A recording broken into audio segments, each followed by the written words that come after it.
يا أيها الذين آمنوا اتقوا الله حق تقاته ولا تموتن إلا وأنتم مسلمون. يا أيها الناس اتقوا ربكم الذي خلقكم من نفس واحدة وخلق منها زوجها وبث منهما رجالا كثيرا ونساء واتقوا الله الذي تساءلون به والأرحام إن الله كان عليكم رقيبا. يا أيها الذين آمنوا اتقوا الله وقولوا قولا سديدا يصلح لكم أعمالكم ويغفر لكم ذنوبكم ومن يطع الله ورسوله فقد فاز فوزا عظيما. أما بعد فإن خير الحديث كتاب الله وخير الهدي هدي محمد صلى الله عليه وسلم وشر الأمور محدثاتها وكل محدثة بدعة وكل بدعة ضلالة وكل ضلالة في النار. أعوذ بالله من الشيطان الرجيم. إن الله يأمركم أن تؤدوا الأمانات إلى أهلها. حاضرین جمعہ، محترم بزرگوں، نوجوان ساتھیوں، پیارے بچوں، ہر قسم کی تعریفات توصیفات اللہ رب العالمین کے لیے لائق و مناسب ہے، جس نے ہم تمام کے تمام لوگوں کو اس دنیا فانی کے اندر پیدا کیا اور پیدا کرنے کے بعد ہماری رہنمائی کے لیے انبیاء کا سلسلہ دنیا میں جاری کر دیا۔ بعد درود و سلام کے بے شمار خون نشاور ہوں اللہ رب العالمین کے بھیجے گئے محبوب پیغمبر علیہ السلام پر، خصوصاً بالخصوص نبیوں کی آخری کڑی رحمت دو عالم تاجدار مدنی جناب محمد عربی صلی اللہ علیہ وسلم کی ذات گرامی پر۔ میرے بھائی اور بزرگوں، آج کی اس خطبہ جمعہ کے اندر عام حضرات کے سامنے جس موضوع پر کچھ دیر گفتگو کرنے کا ارادہ ہے وہ ہے امانت داری کی اہمیت و فضیلت۔ عام طور پر امانت داری کا مطلب ہم اور آپ یہ سمجھتے ہیں کہ جیسے کسی آدمی نے ہمیں کوئی بھی چیز لا کر کے دے دی، مثلا کسی نے ہمیں 10,000 روپیہ دے دیا اور کہا کہ جب مجھے اس کی ضرورت ہوگی تو میں آپ سے لے لوں گا، لہذا اس آدمی کے اس 10,000 روپے کو جب وہ مانگے بلا کمی بیشی کے وقت پر دے دینا، لوٹا دینا امانت داری ہے۔ عام طور پر امانت داری کا مطلب ہم اور آپ یہی سمجھتے ہیں۔ یقیناً یہ امانت داری ہے، لیکن صرف یہی امانت داری نہیں ہے۔ امانت داری کا اس سے کہیں زیادہ کشادہ مفہوم ہے، امانت داری کا اس سے کہیں زیادہ وسیع مفہوم ہے۔ ہماری اور آپ کی پوری زندگی امانت ہے۔ یہ 60 سالہ 70 سالہ زندگی جو اللہ رب العالمین نے ہمیں اور آپ کو عطا کی ہے، یہ پوری زندگی امانت ہے۔ اس زندگی کا ایک لمحہ، ایک منٹ امانت ہے۔ اللہ رب العالمین نے ہمیں اور آپ کو یہ جو جسم عطا کی ہے، یہ جو جسم ہے اور اس جسم کے جو اعضاء ہیں، پارٹس آف باڈی، ہاتھ، پیر، ناک، آنکھ، کان، یہ سارے کے سارے اعضاء امانت ہیں۔ ان کے بارے میں اللہ رب العالمین ہم سے اور آپ سے سوال کرے گا۔ ان آنکھوں کا استعمال کہاں ہوا، کن چیزوں کے دیکھنے میں کیا گیا، یہ ہاتھ اٹھے تو کس لیے اٹھے، کس چیز کے لیے اٹھے، اس کے بارے میں اللہ رب العالمین ہم سے اور آپ سے سوال کرے گا۔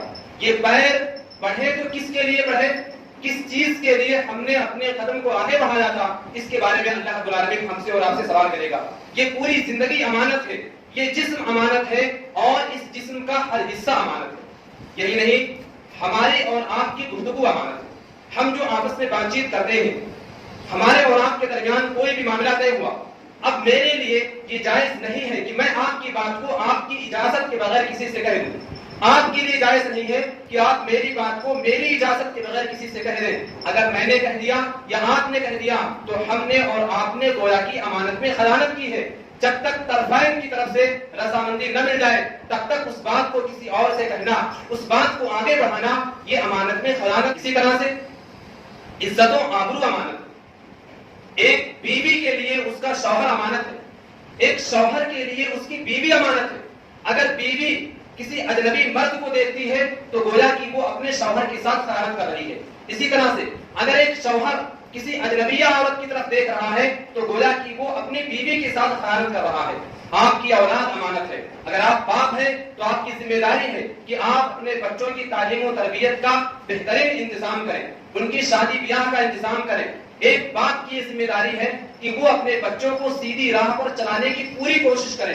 ایک ماں کی ذمہ داری ہے کہ وہ اپنی بچیوں کو سیدھی راہ پر چلانے کی پوری کوشش کرے۔ اگر والدین اپنے بچوں کے سلسلے میں غافل ہیں، ان کو سیدھی راہ پر چلانے کی تئیں حساس نہیں ہے، تو گویا کہ وہ بچوں والی امانت میں خیانت کر رہے ہیں۔ یہی نہیں، عہدے، منصب، ذمہ داریاں، یہ ساری کی ساری چیزیں امانت ہیں. اگر آپ مسجد کے متولی ہیں، ذمہ دار ہیں، تو یہ مسجد امانت ہے. یہ مسجد امانت ہے. مسجد کی ساری چیزیں امانت ہیں. مسجد کے اندر جو رقم ہے، مسجد میں جو رقم لوگ دیتے ہیں، یہ رقم امانت ہے. اگر آپ کسی مدرسے کے ذمہ دار ہیں، ناظم اعلیٰ ہیں، تو وہ ذمہ داری امانت ہے. اللہ رب العالمین قیامت کے دن ان تمام چیزوں کے بارے میں سوال کرے گا. تو عہدے، منصب، ذمہ داریاں، یہ ساری کی ساری چیزیں بھی امانت کے زمرے میں شامل ہیں. حضرت ابو ذر غفاری رضی اللہ تعالیٰ عنہ اللہ کے نبی صلی اللہ علیہ وسلم کے پاس آتے ہیں اور کہتے ہیں، اے اللہ کے نبی صلی اللہ علیہ وسلم، کیا آپ مجھے میرے گاؤں کا امام نہیں بنائیں گے؟ کیا آپ مجھے میرے گاؤں کا ذمہ دار نہیں بنائیں گے؟ صحابی رسول ہیں اور اللہ کے نبی صلی اللہ علیہ وسلم کے پاس آئے ہیں کہ اے اللہ کے نبی صلی اللہ علیہ وسلم، آپ مجھے میرے گاؤں کا امام بنا دیں، ذمہ دار بنا دے.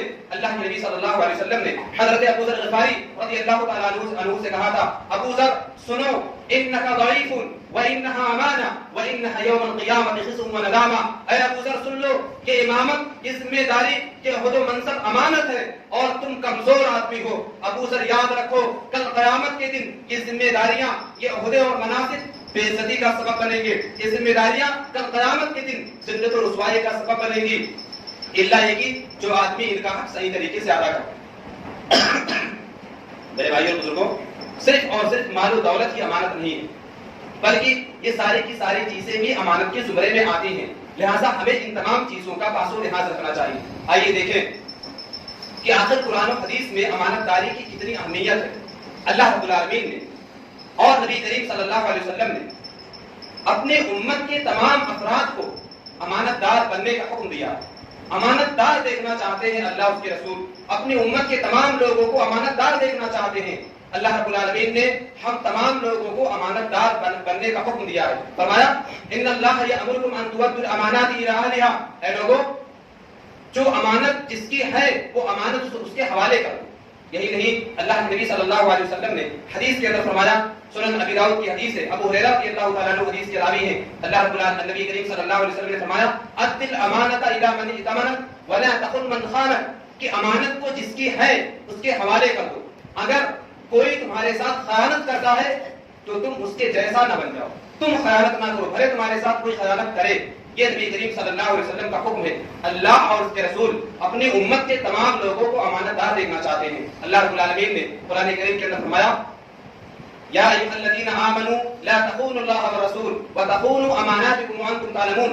اے لوگوں، اے مومنوں، تم اللہ اور اس کے رسول کے ساتھ خیانت نہ کرو. اللہ کے ساتھ خیانت کرنے کا مطلب یہ ہے کہ نمازیں نہ ادا کی جائیں، روزے نہ رکھے جائیں. اللہ رب العالمین نے ہم پر اور آپ پر جتنی بھی چیزیں فرض کی ہیں ان سے دور ہو جایا جائے. یہ اللہ رب العالمین کے ساتھ خیانت کا مفہوم ہے. رسول کے ساتھ خیانت کرنے کا مفہوم یہ ہے کہ رسول اکرم صلی اللہ علیہ وسلم کی رسالت کو تسلیم نہ کیا جائے، رسول اکرم صلی اللہ علیہ وسلم کی لائی ہوئی شریعت کے مطابق عمل نہ کیا جائے، رسول اکرم صلی اللہ علیہ وسلم کی اتباع اور پیروی نہ کی جائے. یہ رسول کے ساتھ خیانت کا مفہوم ہے. جہاں اللہ رب العالمین نے یہ کہا وہاں یہ بھی کہا، وَتَخُونُوا أَمَانَاتِكُمْ. تم آپس کی امانتوں میں بھی خیانت نہ کرو. اگر کسی نے آپ کو امانت دار سمجھ کر کے کوئی چیز آپ کے حوالے کی ہے تو تم اس میں خیانت نہ کرو، اسے من وعن بلا کمی بیشی کے واپس کر دو، لوٹا دو. میرے بھائیو اور بزرگوں، یہی نہیں بلکہ ہمارے دھرم، ہمارے اسلام کی بنیاد امانت داری پر. اللہ رب العالمین نے اس دین کو جس کے ذریعہ سے، جس فرشتے کے ذریعہ سے نبی کریم صلی اللہ علیہ وسلم تک پہنچایا، وہ فرشتہ امین. اللہ رب العالمین نے اس دین کو جس پر نازل کیا وہ شخص امین. قرآن کریم میں اللہ تعالیٰ نے اس کی صفت امین بتلائی ہے. اللہ تعالیٰ نے اس دین کو سب سے پہلے جس شہر کے اندر نازل کیا وہ شہر امین. اللہ تعالیٰ نے اس شہر کو بلد امین کہا ہے. لہذا اس دین کو نازل کرنے والا امین، جس کے ذریعہ نازل کیا وہ فرشتہ امین، جس پر نازل کیا وہ شخص امین، اور جس شہر کے اندر دین اسلام کی نزول کی ابتدا ہوئی وہ شہر امین. آپ اندازہ کریں کہ ہمارے اسلام میں امانت داری کی کتنی اہمیت ہے. ہمارے نبی جناب محمد عربی صلی اللہ علیہ وسلم نبی اور رسول بنائے جانے سے پہلے بھی امانت دار. مکہ والے اپنی اپنی امانتیں رسول اکرم صلی اللہ علیہ وسلم کے پاس لا کر کے رکھا کرتے تھے، اور رسول اکرم صلی اللہ علیہ وسلم نبی اور رسول بنائے جانے کے بعد بھی زندگی کے تمام موڑ پر، زندگی کے تمام گوشوں میں امانت داری کا ثبوت دیتے رہے. ہمارے نبی جناب محمد عربی صلی اللہ علیہ وسلم کس قدر امانت دار تھے. ہجرت کا سفر ہے, آپ صلی اللہ علیہ وسلم کو مکہ چھوڑ کر کے مدینہ جانے کی اجازت مل گئی. دشمنوں کو اطلاع ہوئی, نبی کریم صلی اللہ علیہ وسلم کا گھر چاروں طرف سے گھیر لیا, مکہ چھوڑ کر کے جانا ہے. نبی کے گھر کی چاروں طرف ننگی تلواریں لہرا رہی ہیں. اس عالم میں بھی اللہ کے نبی صلی اللہ علیہ وسلم حضرت علی کو بلاتے ہیں, علی سن لو, مجھے مکہ چھوڑ کر کے مدینہ جانے کی اجازت مل گئی ہے, میں جا رہا ہوں, میرے پاس فلاں فلاں کی امانتیں رکھی ہوئی ہیں, یہ فلاں کی امانت ہے, یہ فلاں کی امانت ہے, ان کو دیکھ لو, پہچان لو, جان لو, ان امانتوں کو ان لوگوں کے حوالے کر دیں. ابھی اگر اچانک سے کسی کو شہر چھوڑ کر کے جانا ہو تو عام طور سے آدمی اپنے سفر کے بارے میں سوچتا ہے, اپنے بال بچوں کے بارے میں سوچتا ہے, کس سے کیا لیا ہے, کس کو کیا دینا ہے. یہ ساری چیزیں عام طور پر ذہن و دماغ میں نہیں آتی. ہمارے نبی ہیں, مکہ چھوڑ کر کے مدینہ جانا ہے, دشمن گھر کے چاروں طرف کھڑے ہیں ننگی تلواریں لے کر کے. اس عالم میں بھی حضرت علی کو بلا کر کہا کہ علی یہ فلاں فلاں کی امانتیں ہیں, یہ فلاں فلاں کا سامان ہے, ان کو ان لوگوں کے حوالے کر دینا, پھر تمہارا. یہ امانت داری ہے ہمارے نبی جناب محمد عربی صلی اللہ علیہ وسلم کی. اس امت میں پیغمبروں کے بعد سب سے افضل درجہ اور سب سے افضل انسان حضرت ابوبکر صدیق رضی اللہ تعالیٰ عنہ رہے. حضرت ابوبکر صدیق رضی اللہ تعالیٰ عنہ کو میٹھا پسند تھا. ایک دن ان کی بیوی نے ایک میٹھی چیز بنا دی, حلوہ بنا دیا. حضرت ابوبکر صدیق رضی اللہ تعالیٰ عنہ نے اپنی بیوی کا مواخذہ کیا, کہا بیوی یہ بتلاؤ کہ یہ حلوہ کہاں سے بنا, یہ شکر کہاں سے آئی, رقم کہاں سے آئی, وہ پیسہ کہاں سے آیا, اس حلوے کے اندر جو میٹیریلز ملے ہوئے ہیں ان کو کن پیسوں سے خریدا گیا, یہ حلوہ بنا تو آخر کیسے بنا. یار غار ہے, نبی کریم صلی اللہ علیہ وسلم کی خلیفہ اول ہے. قرآن و حدیث کے اندر ابوبکر صدیق رضی اللہ تعالیٰ عنہ کی بہت ساری فضیلتیں وارد ہیں. یار غار ہے, نبی کریم صلی اللہ علیہ وسلم کے سچے اور پکے دوست ہیں, اسلامی حکومت کے خلیفہ ہے, اسلامی حکومت کے پی ایم ہیں. وہ اپنی بیوی سے سوال پر سوال کیے جا رہے ہیں کہ آخر یہ حلوہ بنا تو کیسے بنا, شکر کہاں سے آئی, اس میں جو مادے ملائے گئے ہیں یہ کہاں سے آئے.